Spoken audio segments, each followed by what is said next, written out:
everyone, and welcome to the Houston Real Estate Talk here with Chris Oelfke. He's a licensed inspector, and I've known Chris for at least 8 years now, right? It's been about that, yeah. Very good. Welcome, Chris, to the Houston Real Estate Talk. How are you? Good, thank you. Good. Why don't you tell me a little bit about yourself and the business that you do? I have been a Texas Real Estate Commission professional inspector since 2005, and I've worked primarily in the greater Houston area. I've done some work outside of Houston, been to Austin and other central Texas areas, but almost all of the work has been in Houston or the surrounding areas. Okay. And it's a full-time business since January of 2005. Very good. Well, I appreciate all of your help. Since I've known you, I refer you to all of my clients, and I know you've been wonderful with all of them. Everybody has great things to say about your business and your services, Yeah, so well, thank you. Thank you for the referrals. Absolutely. Tell me a little bit about inspecting a home. What are those things that people constantly ask you and they're concerned about? Sure. They watch a lot of television programs, so they, the non-seasoned, the beginner homeowner has a lot of preconceived notions, but the one I get a lot is the foundation. The first thing they ask is, how is the foundation? And they look for cracks in the drywall. Even if they're very small hairline cracks, they assume that they have a problem.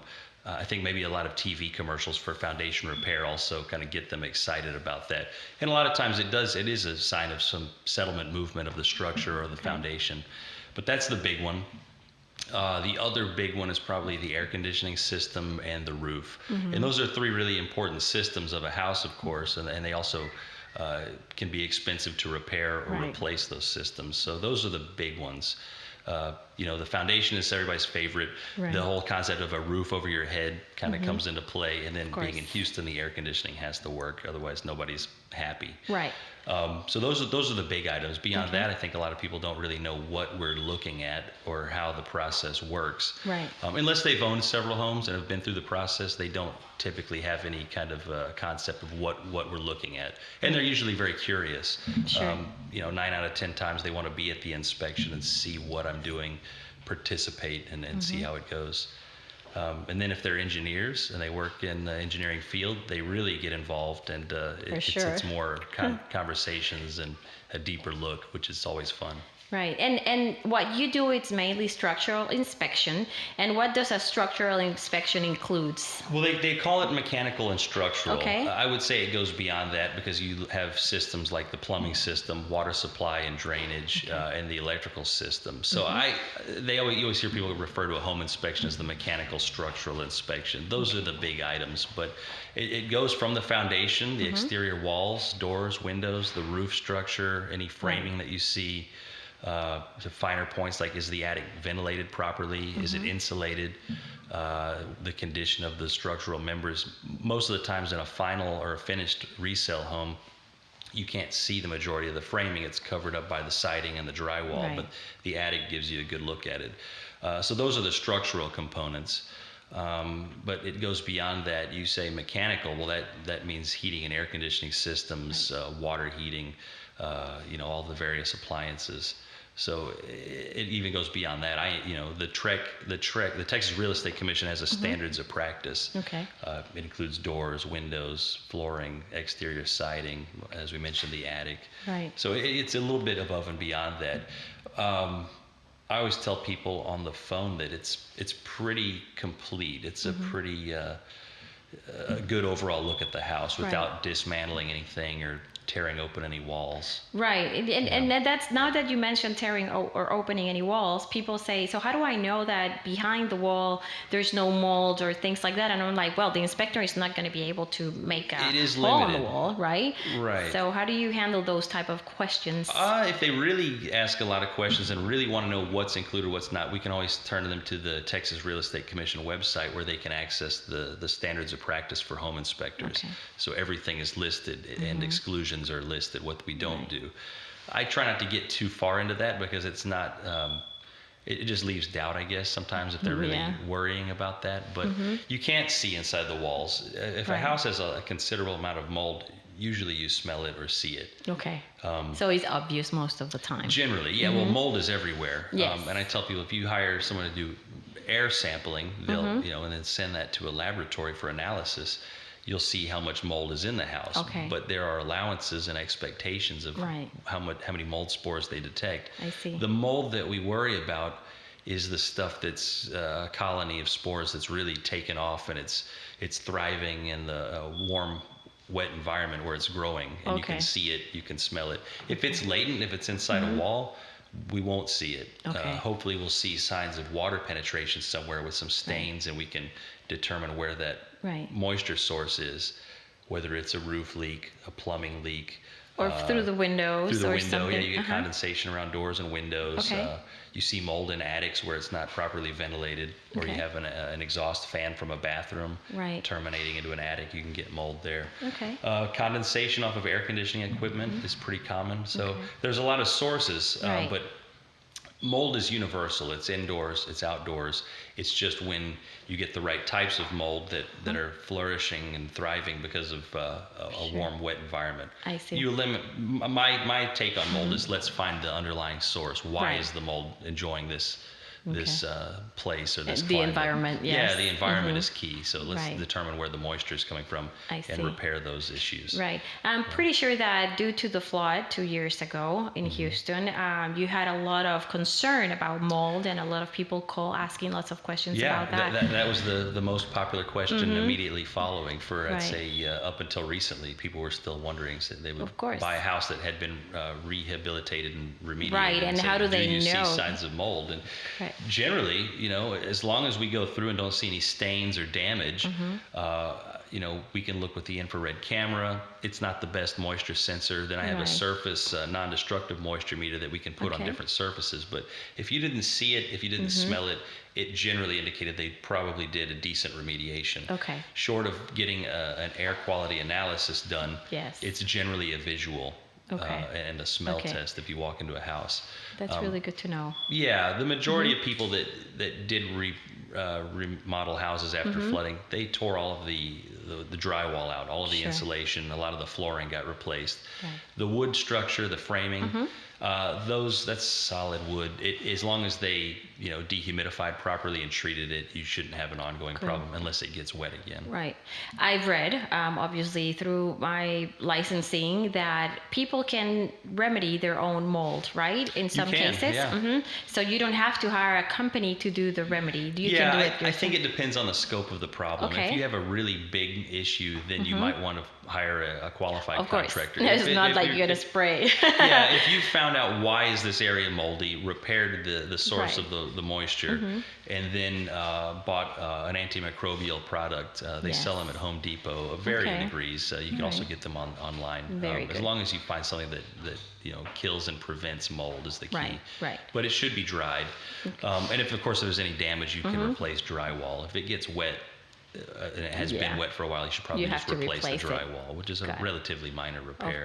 Of course. And going back to the mechanical inspection, then if there's a washer, dryer, dishwasher, all of that you will inspect. That's all included in that. Not necessarily the washer, dryer. I like to put washing machine hoses on the supply lines and hose bibs and run water through there. However, a lot of times people take those appliances with them, but dishwashers, ovens, stoves, and cooktops, exhaust fans, the majority of the appliances are tested. Okay, very good. And moving a little bit far from all of these, and it just comes to my mind, and I'm not going down specifically the list of the questions in the specific order. I think about codes, and this is a big issue because the code that was okay last year not necessarily is the one that applies for 2019 or 20, or it'll be effective in 2020. Tell me a little bit, what's that code?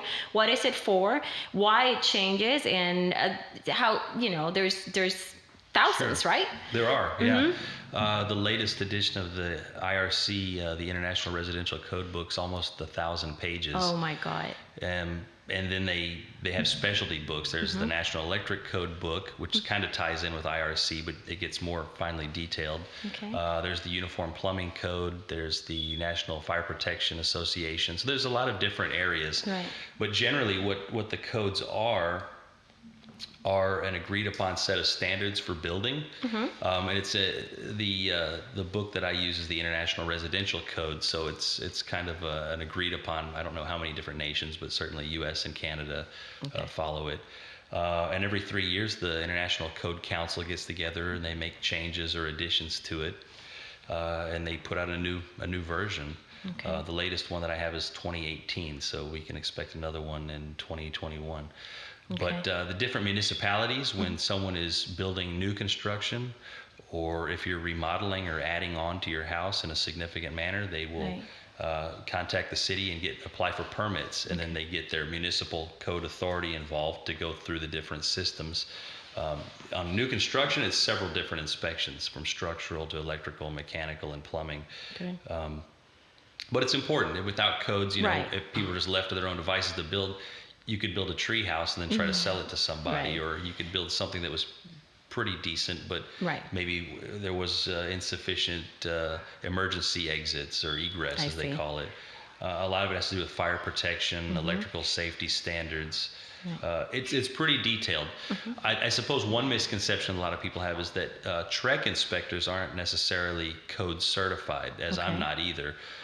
But there's some overlap. The Texas Real Estate Commission, they base a lot of their standards of practice on code items.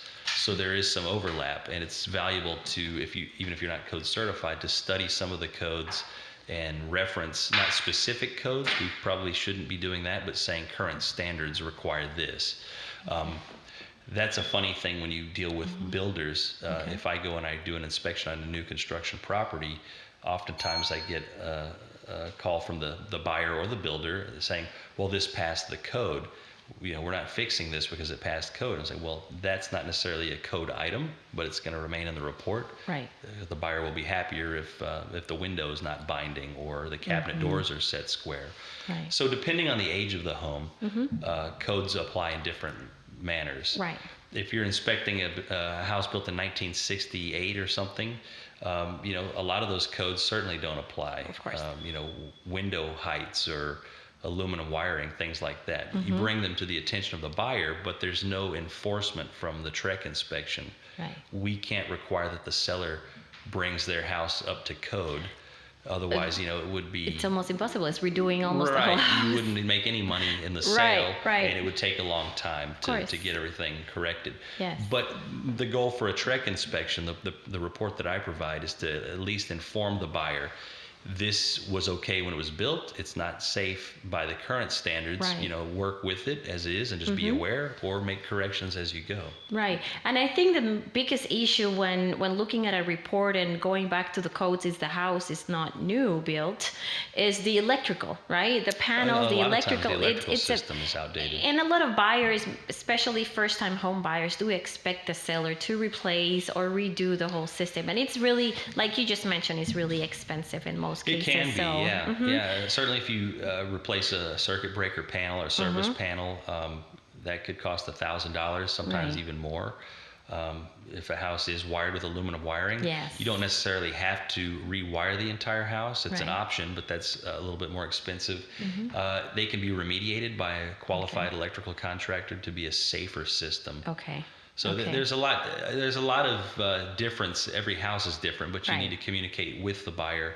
If it's a buyer, sometimes it's a seller, but you have to communicate with the person that's hiring me to, what is the issue and what are the solutions to the problem? How can this be a safer system? It makes sense. And in those houses that flooded, that they have to tear down, all the walls and all of that, did you see sellers redoing the electrical since they were already open and exposed? A lot of them did. If the outlet was underwater and submerged in water for any amount of time, it should have been replaced. You would get oxidation of all the different contacts inside of the outlet, and that can cause a problem with connectivity and things such as series arcing and short circuiting and things like that. If an outlet's damaged, it should have been replaced. Of course. GFCI outlets, especially in the kitchen, before, what was the year that it wasn't really required, and now they've been around since the 90s, but they keep adding locations for required ground fault circuit interrupters. Even prior to the 90s, I think they required them at kitchen counters. Generally speaking, what they're for is any wet location where you could plug in, say in the bathroom, you could plug a radio in, Or a blow dryer. a blow dryer, set it on the edge of a sink or a bathtub. If the appliance falls into the water, someone could be injured, or worse. Anywhere there's a potential for water and electrical items being plugged in. That includes the kitchen, the garage, outdoor outlets, and they've added, the laundry room and your dishwasher are also required to be ground fault. Yeah, if something's leaking, you're standing in a puddle of water and you're operating the appliance, you could be electrocuted. Yeah, absolutely. So it's good even on an older house when they weren't required to inform them. Well, we don't have that. If they have a small child that takes baths or whatever and the kid's not thinking, you want to get the person buying the home thinking about the different safety features or the lack of in the house, so they're informed. What other misconception comes to mind from buyers, especially? And I'm sure that it has different levels. First-time home buyers might be different from experienced buyers, right? Yes, usually they are. If you've owned a home for a number of years or bought several different properties, you've had to repair things and you've hired contractors. If you've lived in an apartment and have never had to worry about it, it's your first time, you don't think of very much usually. Beyond does it look nice, and then when something goes wrong, you suddenly get educated and learn about plumbing or electrical items. That's not everybody, but a lot of people don't worry about why does the water come out when I open the faucet, or when I hit the light switch, why does it come on? Some people don't think of that at all. Right. I'm not sure what the misconceptions are. There's just an example that comes to mind might be somebody that's buying. My favorite inspections are when it's a rehabbed house. An investor's bought an old property and they've done mostly a cosmetic rehab. They've replaced floors and painted and done cabinets and put new appliances in. Which is a facelift, that's how I call it. It typically is. A lot of times they'll go a little bit beyond that, but the quality of workmanship varies. I've seen some remodels or rehabs or flips. I call them flips. I've seen some excellent ones, but I've also seen some where it's like, well, they probably should have done a better job on the plumbing, and they messed up here on the roof, because they're in it to make a profit, which makes sense. And they might do some of the work themselves or hire somebody that hasn't really that doesn't specialize in roofing or plumbing. So it's good to get into those houses. They're my favorite ones because a lot of times it is a new home buyer that maybe not be that experienced, and you can show them this looks really good. This here needs attention, and this is a problem. And they can get discouraged. They tend to get discouraged faster than somebody that has a bit more experience as a homeowner. I see. But I don't think that's necessarily bad. It's important that we found the issue and we can bring it to their attention. Right. And they can go back to the seller and say, hey, let's fix this so we can go forward and buy this nice looking house and have a good experience with it, that it's safe. And everything works the way that it should. Right. Yeah. It makes total sense. Very good. How often is it? Every time I go to a resale, there's always plumbing issues, at least a leak in the sink, in the bathroom, or in the kitchen, or whatever. Is that really? It's probably my experience. No, it's quite common actually. Yes. I think that these I would call them mostly handyman type jobs. And I'm always surprised when I turn on a bathroom sink and there's water coming out. It's like they hooked up the PVC drain tailpiece to the trap, but they didn't tighten it well enough. Okay. Or they didn't even bother to check to see if it leaks. Right. So it's it is common, and they really are trying to minimize expense. Okay. And when you hire a licensed plumber, they charge a lot for their work, which they deserve to. They're good at what they do, and they're tradesmen. But a lot of them aren't going to hire a plumber. A licensed plumber and a licensed electrician, because you kind of get into those. It's a funny market. Those are like I said, every house is different. If it's a flip, it's going to be different than new construction.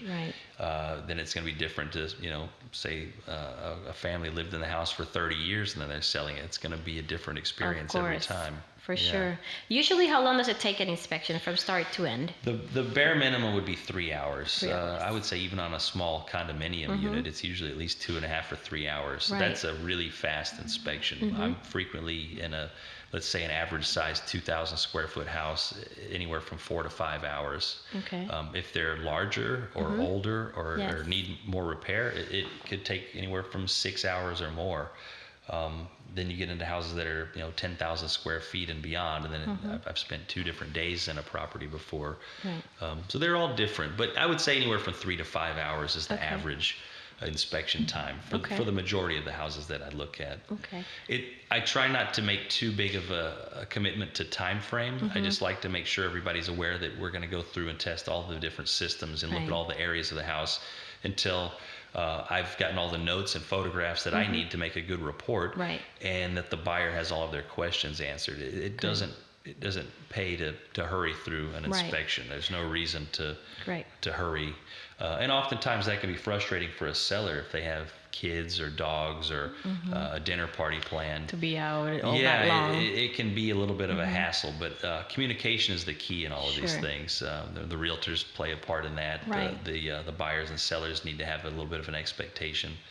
It's funny when, as a buyer, they're like, no, take your time, go through it. The seller's like, hey, you've been here for 3 hours. Go back what's home. the deal? But then they go to their inspection for the property they're buying, and they're suddenly on the other side of the They want issue. more time. So everybody has to be fair. Of course. And you can't go into a 1,500 square foot house and sit there for 7 hours. That's a little bit of course. Crazy. Excessive, probably. It's a bit excessive. It's not fair. Yes.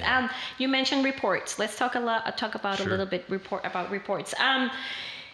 I always tell my clients, expect at least 20, 30 pages or so. And because you have to go down a list of items, and everybody thinks, oh my gosh, that many pages, the house is going to fall, it's falling apart. And it's not the case. You just go down a list, right? A standard list that you probably follow. Is that correct? Well, the Texas Real Estate Commission has a form that we're required to use. And that form kind of leaves itself open to interpretation. So every inspector is a little bit different.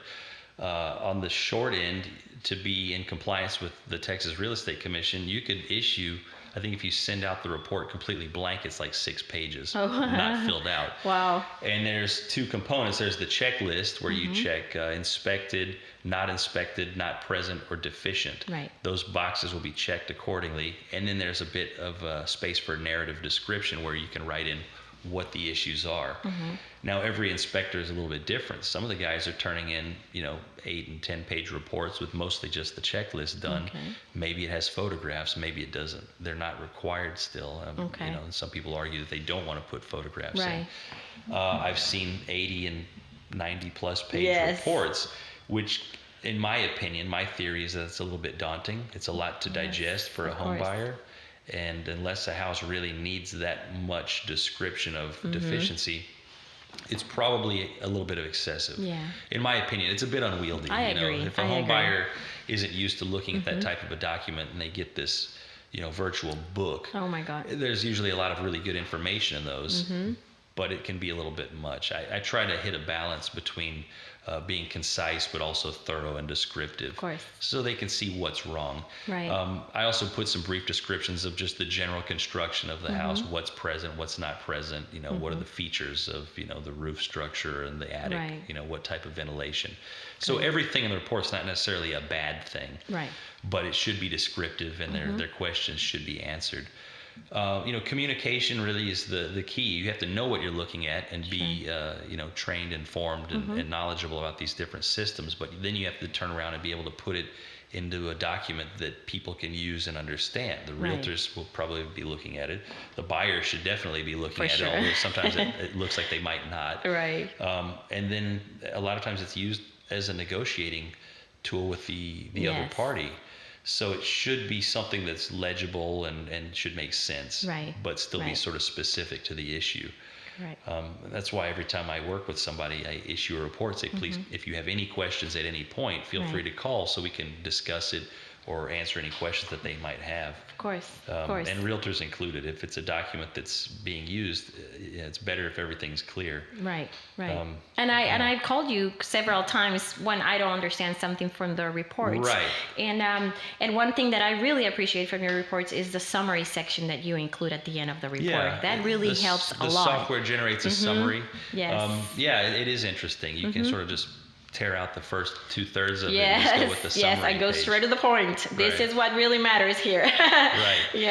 Back to the thoroughness of it. I mean, people will think, they'll look at a lengthy report and go, oh God, but they should really just take a few breaths, read through it, and decide, well, what did he say? If we wrote that the doors are deficient and it's just not latching, it's a simple repair, something that should be addressed, but it's not always something that they should panic or worry Right. about. Totally. As long as they understand that houses, require maintenance. Of course. I think that Of that's course. the key. Any house, right? Every And even property. if it's a brand new home, there's still going to be a few pages and there's still going to be items that the seller probably missed because there's people working on a house and humans make mistakes, right? Right. So New construction, sometimes they tend to have a lot more things that are just not finished, Right. not complete. Maybe Yes. the dishwasher hasn't been installed yet, or maybe they Correct. made an error on the roof or Right. left out part of a system. makes sense. It does make sense, and a lot of times the code enforcement inspector won't see it or won't cover that, Right. or it wasn't part of what he was looking at.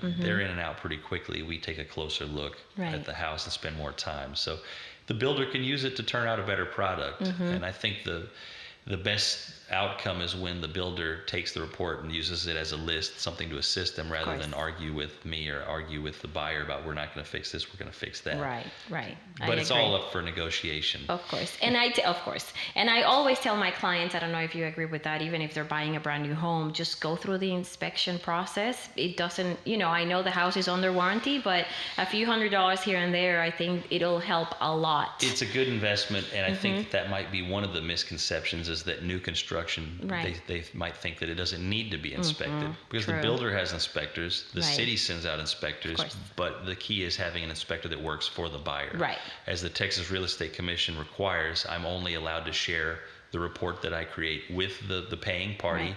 and their realtor as long as they're okay with that. Correct. Yeah. Correct. Very good. And based on your experience, if you're working with a client that is buying a resale, what other inspector or what other type of inspections do you recommend the buyers to hire? Like separate from you, you are the mechanical structural inspector. I would say pest control. Like the termite inspector. Yeah, wood destroying insects is one of them. That's Okay. that's a really good one. Right. And virtually any property, even new properties, can have termite infestation. There are other insects included in those inspections, but the vast majority of what we see are either subterranean termites, probably Okay. the most common, Right. or drywood termites. Okay. They live in the ground and they move their colonies in the springtime. So you might have been fine for 30 years, then all of a sudden Right. you have a termite problem. Or you might not have noticed because they don't make noise or anything. Yeah. And they work in dark places that are concealed. Right. You might have had a termite issue for 10 years and not known about it. And the whole wall, it Can should get go. bad. Yeah. That would take, I would say, a decade or more before very much structural damage Okay. is done. But it's important to find out about it and treat for it and have a Okay. plan in place, Right. to go and re-inspect it periodically. Okay. A lot of times on brand new construction, my clients don't get termite inspections. We have seen them on brand new houses, Right. but it's less likely to have them in a brand new home. Okay. But it's certainly possible. Right. They just live in the ground. If they build Yeah. a structure made out of wood, which the termites like, they'll build their tunnel up the side of the slab, And that's the start. and that's where they get started. Yeah. Yes. I don't usually make too big of a deal about it if they forego termite inspection, but I always indicate in the report that they should have one prior to Okay. closing, so Good. they're aware. Good. Other inspections that they could do, swimming pool inspections are Swimming important. pool, right. I've taken a class in pool inspections. I prefer to use one of my specialists. Okay. They do an excellent job. They've serviced and repaired and installed swimming pools and equipment before. Right. So I think for a little bit extra money, it's a good value. They're going to get a much more detailed look at the pool, a separate report, Right. and that allows me to focus on the house. Of course. But everybody's different. Some inspectors will do the pool as well. Okay. I feel like it's a little bit more cursory and less detailed, but Right. everybody has a different take on it. Absolutely. And for those who are thinking of buying and they haven't gone through the process of inspection, and I get these questions all the time, how much usually costs an inspection? I know it may varies if it's a big company, an independent Sure. inspector or so on. Can you give me a price, Yeah, range? the here very and there? lowest anybody should really be looking to spend on a home inspection. They start sometimes in the 300s. Okay. I started off in the business. I think my very first inspections were about $250. I was in the early 2000s, but Okay. I'm kind of a middle price guy. I think most people, if you're buying a 2,000 square foot house, you could pay anywhere from low end $350 upwards of $400 or $500 somewhere in there. Okay. I think most of the houses I try to get around $400 per inspection. Right. Every house is different though. Okay. Age and the size are the two biggest factors, and then you have items. see. How many ACs does it have? What type of exterior? What type of Right. a roof? Okay. Items like that. that can add to the fee. Right. But you mentioned earlier, it's a good investment to have a home inspection done. Yeah. You're investing a lot of money into buying real estate.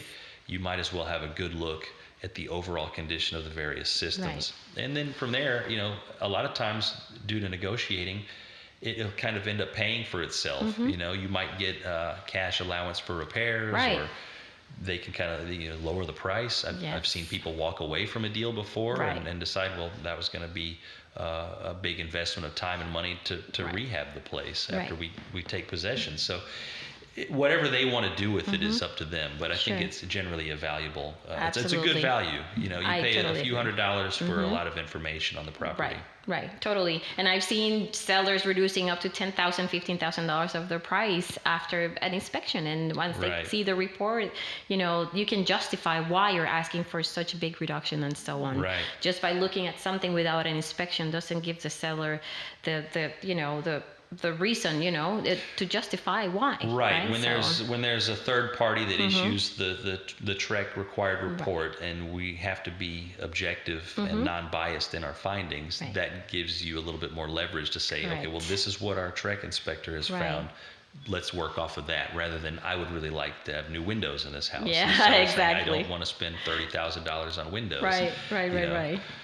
So it's an interesting process, and it's really valuable. I enjoy doing it and feel like I'm helping people make these decisions. Absolutely. It's very important what you do, and I thank you again. Is there anything you want to add for those who are those who have never been through the process of doing an inspection, never bought a house, or those who actually have done it many times but they still have concerns and things like that? What can you tell us? Well, they should contact me or any inspector that they like, and then ask the questions that they have, or go online and look for information about TREC inspections. The Texas Real Estate Commission has a lot of information on their website. I could offer sample reports if they want to look through what does the typical home inspection report look like, and it has every heading. We'll show them which areas of the house are covered. So there's a lot of information online, but the bottom line is that if you're going to be putting that kind of money into it, you should do a little bit of work. It's sort of like if someone's buying a used car, usually we'll take it to a mechanic, or at least look at it themselves and decide what condition it is in, beyond the paint and the upholstery. So there's a lot of different systems, there's a lot of areas, so they really should pay attention to it and enjoy getting into it. And most inspectors will be happy to have them on site during the inspection, so they can demonstrate the findings, show them in person what they're finding, and ask questions and give them a little bit of background and education on why these systems are doing what they're doing. What's the source of these issues? Or sometimes it's just simply peace of mind, right? That the house is good. Don't worry, this is all cosmetic. Nothing is gonna. Every now and then I inspect houses that are in really excellent condition, and I can show them that and say, "Wow, this is really better than the majority." Good shape. Yeah. There's always something, but there are the few houses where they are very minor. Of course. Some people really maintain their property very well. Right. That's so true. Thank you so much, Chris. Again, how can people get a hold of you? How can they find you? Well, the best way is by my telephone. My number is 713-498-9896, and I'm always happy to have conversations, and I can direct them to my website as well. Very good. Thank you very much again, and thank you everybody for watching the Houston Real Estate Talk with Stone & Fields. Thank you.